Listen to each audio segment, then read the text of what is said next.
আসসালামু আলাইকুম রহমতুল্লাহি ওবারাকাতুহ।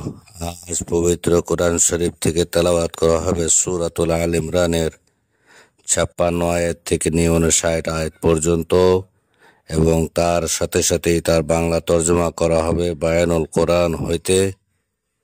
আল্লাহুম্মা সাল্লি আলা মুহাম্মাদিন ওয়া আলা আলি মুহাম্মাদিন কামা সাল্লাইতা আলা ইব্রাহিম وعلى آل إبراهيم إنك حميد مجيد.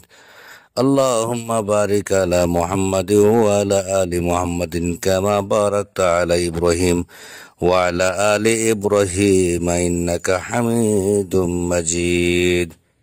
أعوذ بالله من الشيطان الرجيم. بسم الله الرحمن الرحيم.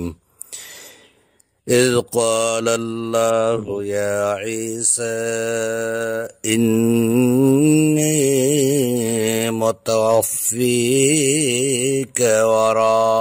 ورافعك إلي ومطهرك من الذين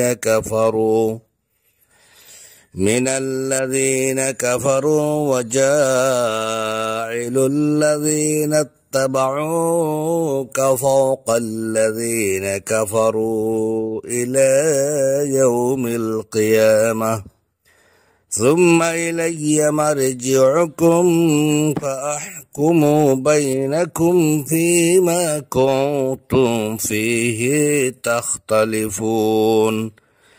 فأما الذين كفروا فأعذبهم عذابا شديدا في الدنيا والآخرة وما لهم من ناصرين. وأما الذين آمنوا وعملوا الصالحات فيوفيهم أجورهم والله لا يحب الظالمين. ذلك نتلوه عليك من الآيات والذكر الحكيم.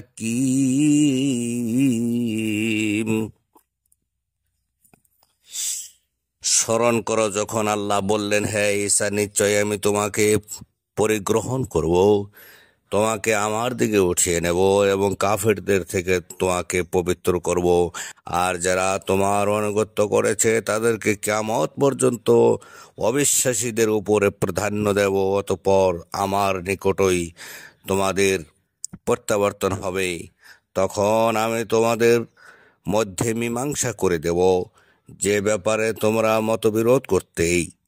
অতঃপর যারা কুফরি করেছে আমি তাদেরকে কঠিন আযাব দেব দুনিয়া ও আখিরাতে, আর তাদের কোনো সাহায্যকারী নাই। আর যারা ঈমান এনেছে এবং নেক আমল করেছে তিনি তাদেরকে পরিপূর্ণ প্রতিদান দেবেন, আর আল্লাহ জালিমদেরকে ভালোবাসেন না। এটি আমি তোমার উপর তেলাওয়াত করছি আয়াতসমূহ ও প্রজ্ঞাপূর্ণ উপদেশ থেকে। আল্লাহুম্মা সাল্লি আলা। আসসালামু আলাইকুম ওয়া রাহমাতুল্লাহ।